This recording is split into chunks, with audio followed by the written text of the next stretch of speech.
Olá, boa noite a todos. Conforme foi combinado, vamos esse semestre finalizar, né, o nosso último assunto da próxima prova, que será suínos, né? Vamos tentar ainda colocar uma aula de equinos, mas iremos finalizar com suínos, por enquanto. Então, suinocultura, né? A gente vai falar aqui um pouquinho do histórico antes de começar o assunto em si. Bem, então, a suinocultura, os suínos de uma forma geral, eles tiveram a domesticação há muitos anos atrás, né? Primeiramente, eles eram animais nativos, ou conhecido como porco selvagem, que ainda existe, a gente sabe até hoje, mas com o passar do tempo, esses animais foram domesticados e surgiram hoje os suínos convencionais que a gente sabe. Então, de uma forma geral, o suíno ele pertence ao reino Animalia, filo Chordata, né? Possui a coluna vertebral, a classe Mammalia, mamífero, né? O gênero Sus e a espécie Sus domésticos. Então, esse é o conhecido suíno que utiliza-se hoje na criação da suinocultura. Lembrando para vocês que o termo porco ele não é mais utilizado. Por quê, professora? Quando a gente fala a palavra porco, dá uma ideia assim de um animal sujo, criado de qualquer forma. E os suínos de hoje, nas grandes produções, a gente sabe, né, que são aqueles animais totalmente cuidados, né, bem cuidados, animais isolados, né, então tem todo um aspecto de biosseguridade e biossegurança. Depois é até bom vocês darem uma lida nesse assunto, que foi uma questão da primeira prova que eu acho que ninguém acertou, mas enfim.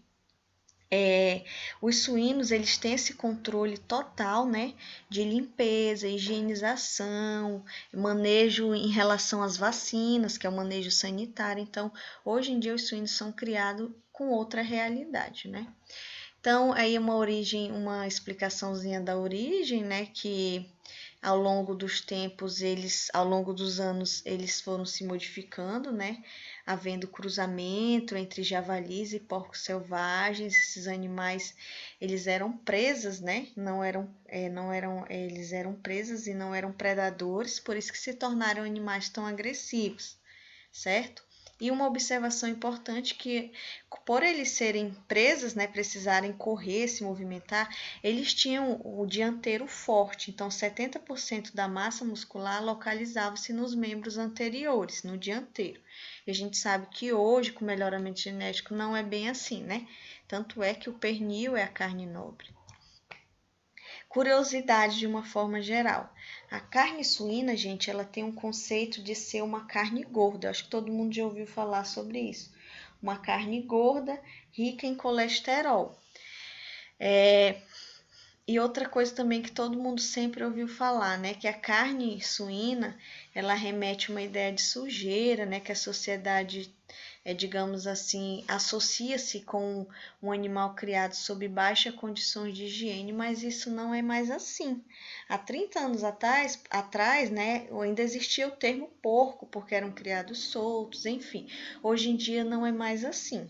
Solto que eu digo, gente, sem nenhuma condição de tratamento, porque a gente vai ver que hoje nas suinoculturas intensivas existem sistemas que o animal ele fica preso, mas ele tem um acesso a uma área verde, mas enfim, é também mais focado no bem-estar animal.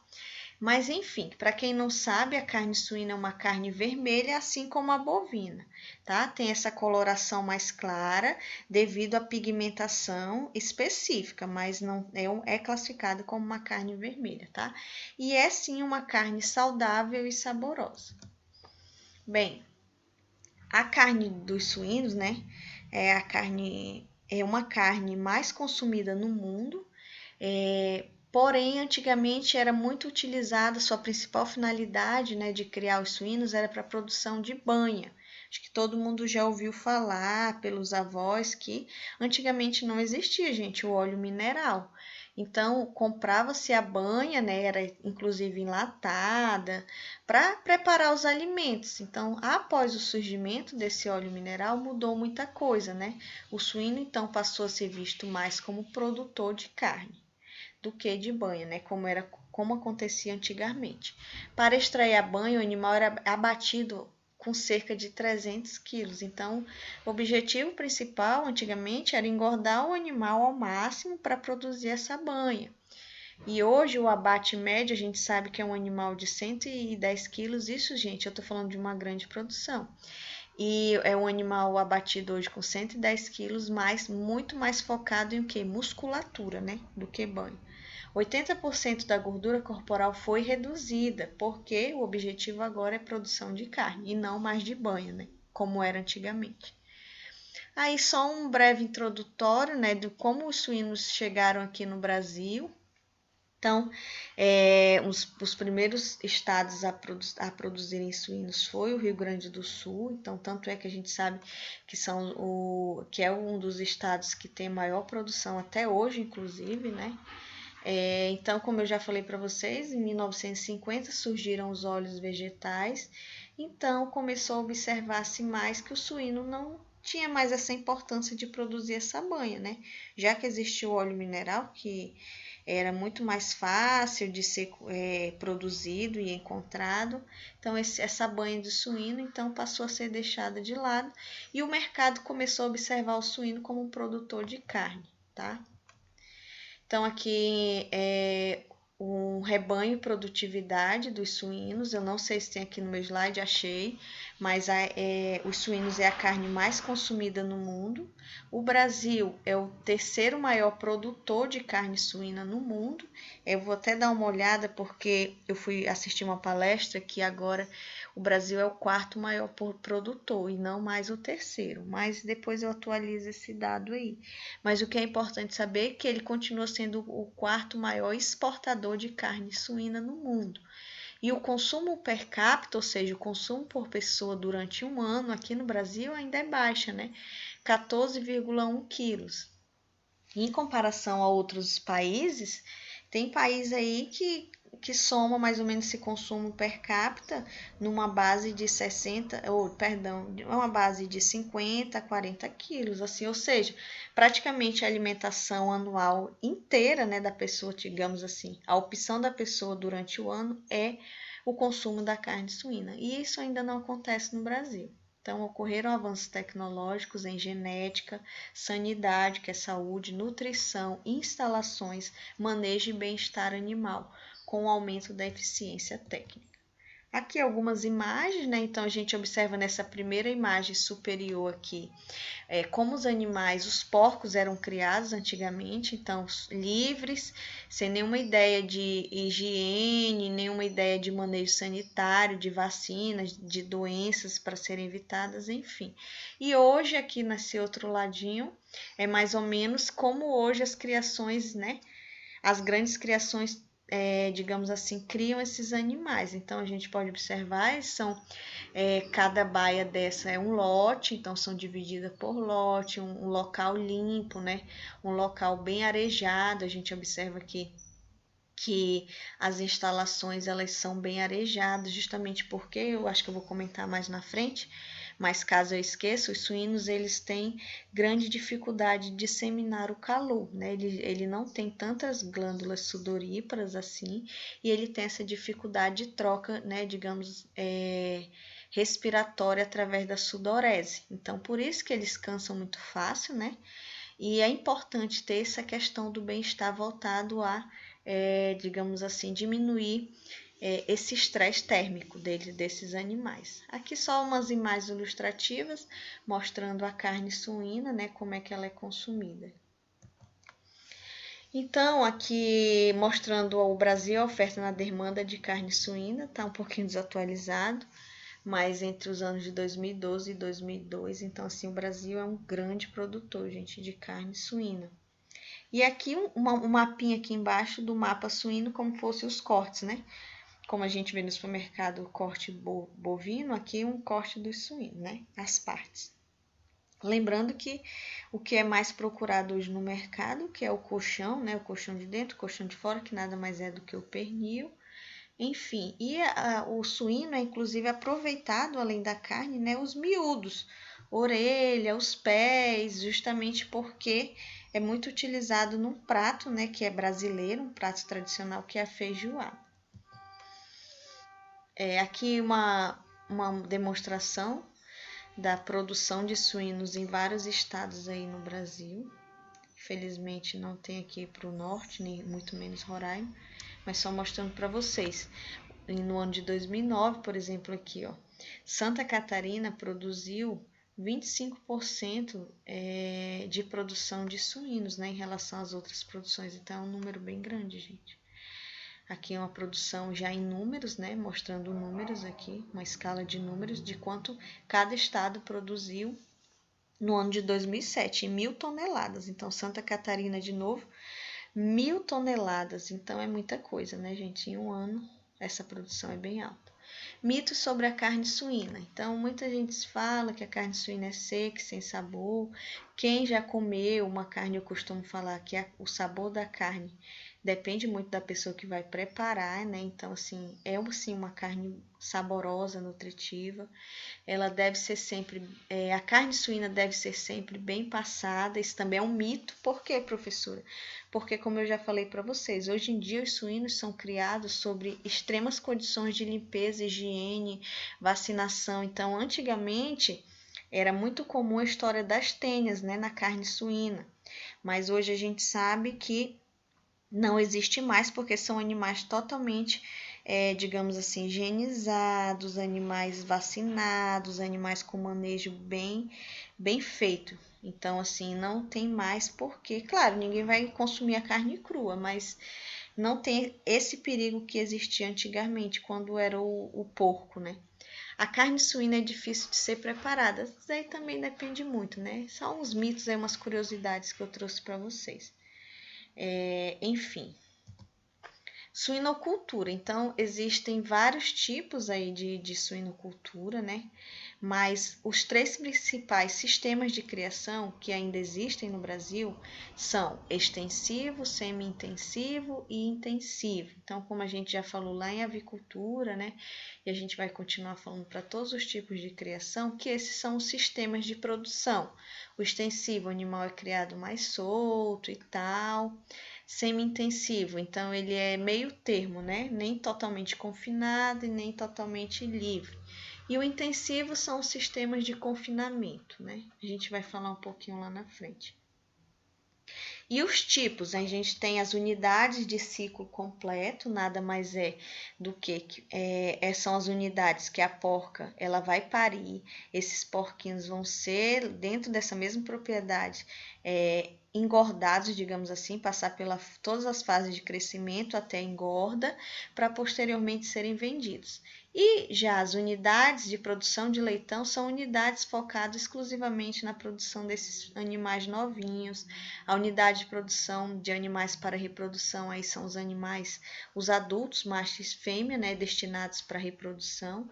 E as unidades de terminação, que já compra o suíno ou na fase após o leitão, né, naquela fase de crescimento, e vai trabalhar apenas a terminação desses animais para posteriormente serem vendidos, abatidos. E a gente vai falar depois que existem outros sistemas, como o sistema ciscal, agroecológico, orgânico e outros de produção de suínos. Então, o que é importante a gente saber?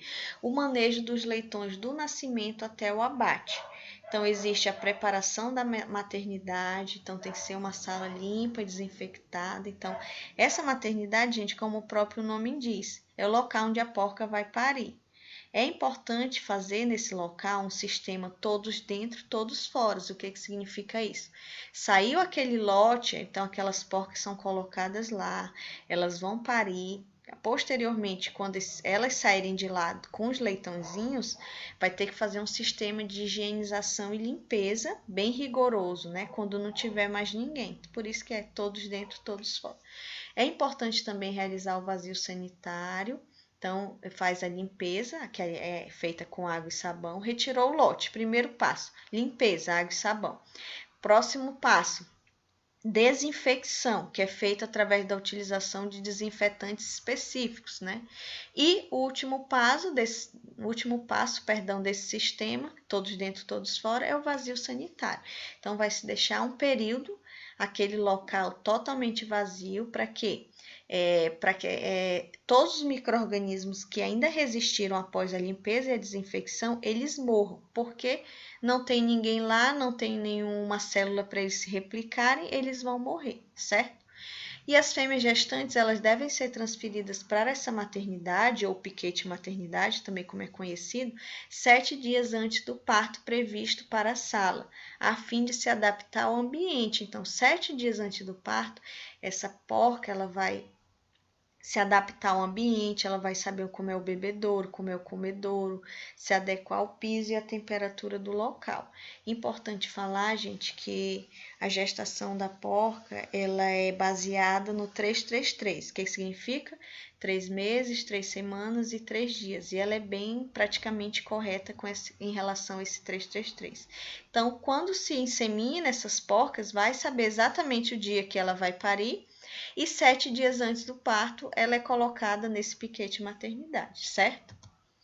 Preparação, então, dessa maternidade. Todas as matrizes devem ter ficha individual para as anotações da fêmea e sua leitegada. Então, cada uma tem que ter sua ficha, onde vai ser anotado o número de animais, o dia do parto, se algum nasceu morto, se algum nasceu refúgio. Refúgio, gente, é aquele menorzinho digamos assim, lá do lote, né? Então, da leitegada. Aquele que nasce menorzinho, então, geralmente ele é eliminado. É triste falar isso, mas enfim. É porque ele não vai alcançar o peso dos outros, ele não vai ficar, digamos assim, competindo com seus irmãos que são maiores e saudáveis, então ele vai ser uma série de prejuízos na criação. Geralmente, então, esses refugos, eles devem ser eliminados. Comedouro, já falei, o bebedouro é importante lembrar que uma porca em lactação, ela consome de 20 a 30 litros de água por dia, então imagine, gente, aquelas matrizes enormes de pesadas, então o consumo de água é muito grande. Importante deixar essa água limpa, sempre de fácil acesso. E a temperatura da sala de parto deve estar próxima a 18 graus. A gente sabe que isso não é uma realidade do nosso estado, né? Mas na suinocultura deve ser instalada dentro desses piquetes dispositivos que melhorem digamos assim, essa temperatura, né? Em relação mesmo a deixar um ambiente mais fresco, justamente porque eu já falei para vocês, os suínos, eles têm dificuldade no calor, né? Eles param de se alimentar, eles inclusive podem chegar até a morte. É importante também essas maternidades terem cortinas, no caso, gente, é mais para a questão de locais muito frios, né? Então, dias de geada, dias com muita chuva, essas cortinas, hoje as cortinas são baixadas ou as janelas são fechadas para melhorar esse conforto térmico, né? Existe também nas celas parideiras algumas instalações, é importante regular a altura da última barra de ferro, justamente porque os suínos, os filhotes, né, os leitõezinhos vão ter acesso por baixo dessa barra. E o escamoteador, gente, nada mais é do que um dispositivo que ele mantém a temperatura, perdão, uma temperatura interna de 26 a 32 graus. E é o local que os leitões vão, digamos assim, se aquecer, tá? Limpeza e desinfecções das instalações. Eu já adiantei essa parte para vocês, então eu vou passar mais rápido, mas é importante limpeza com água e sabão, desinfecção com desinfetantes e aquele vazio sanitário que eu já falei. No dia do parto, quais são os principais cuidados com esses leitões e essas porcas, né? Geralmente, todas as porcas, elas são inseminadas no mesmo dia, então, consequentemente, elas vão parir na mesma época. Então, é importante acompanhar esse parto, né? Sempre anotar tudo. Como o leitão recém-nascido possui um sistema de termorregulação e também um sistema imunológico ou imunitário pouco desenvolvido, é necessário fornecer, então, esse ambiente limpo, desinfectado, seco e aquecido. Deve-se realizar a seguinte prática na sequência conforme os leitões forem nascendo. Então, é importante secar as vias aéreas, né, que estão nariz e boca, nasce com muito líquido amniótico, né, na hora do parto, então é importante secar essa via respiratória, massagear o dorso e região lombar do animalzinho, que vai ativar a circulação e estimular a respiração, né? Lembrando que o pulmão ele começa a funcionar a partir do momento do nascimento. Então, é importante também amarrar o cordão umbilical e cortar ele de 2 a 5 centímetros de sua inserção, ou seja, da base, né? Você vai deixar ali de 3 a 5 centímetros, amarra e corta e desinfectar com iodo. É importante passar iodo, porque esse animal vai ficar no chão e o chão tem milhões de micro-organismos. Corte dos dentes. Então, o corte dos dentes a gente já está meio que caindo em desuso, justamente levando em consideração o bem-estar do animal, mas ainda é importante. Por quê? Se não cortar o dente, ele vai ferir a porca, e a porca praticamente não vai deixar eles mamarem nela, né? Além de que podem machucar seus próprios irmãos, né? Ele é muito comum dos suínos, quando eles são pequenos, mamarem na cauda do outro. Então, é importante também fazer a reanimação de leitões aparentemente mortos, como eu falei ali em cima, que é a massagem, dorso e região lombar. E cortar a cauda também é importante, para evitar que um fique mamando na cauda do outro. Aqui alguns procedimentos, como o corte e amarramento e corte do cordão umbilical, corte da cauda, corte dos dentes. Aqui é uma marcação australiana que é feita na orelha. E aqui provavelmente uma aplicação de ferro, que eu vou falar daqui a pouquinho. Então, interferir no parto somente quando necessário. Então, é importante dizer que se a porca estiver lá parindo, deixa ela parir. Só vai interferir caso você perceba que ela está com dificuldade de parto, ou não está nascendo mais ninguém, enfim. Logo após o nascimento, forçar o leitão a mamar o colostro. Então, é uma prática importantíssima após o parto. Porque o animal nasce praticamente zerado de imunidade. Porque a placenta da porca não transmite os anticorpos para os filhotes, diferente do que acontece no humano, né? Então, é obrigatório que ao nascer ele mame logo esse primeiro leite, que é rico em anticorpos e vai proteger ele futuramente. Escamoteador, já falei, deixar limpo e aquecido para os leitões. Então, vamos finalizar aqui um pouquinho falando sobre o colostro, que é o leite produzido nas primeiras 24 horas após o parto e recebe esse nome. Ele é bem digerido pelos leitões, né? E atende às necessidades de todos os nutrientes desse animal, incluindo os anticorpos. E essa primeira mamada ela é importantíssima, tá? Para o sucesso e vida daquele leitão. Então, a porca, de uma forma geral, tem suas glândulas mamárias distribuídas em 2 fileiras paralelas, desde a região peitoral até a prega da virilha, estando dispostas em 3 grupos. Então, essas 2 fileiras, né, de glândulas mamárias, elas são classificadas em 3 grupos. As peitorais mais superiores, as abdominais, são as intermediárias, e as inguinais são lá na virilha, né, as mais traseiras, digamos assim. Certo? Então, a gente vai parar por aqui. Na próxima aula eu continue a partir desse slide, tá? Se cuidem e vamos torcer para que tudo isso acabe. Um abraço.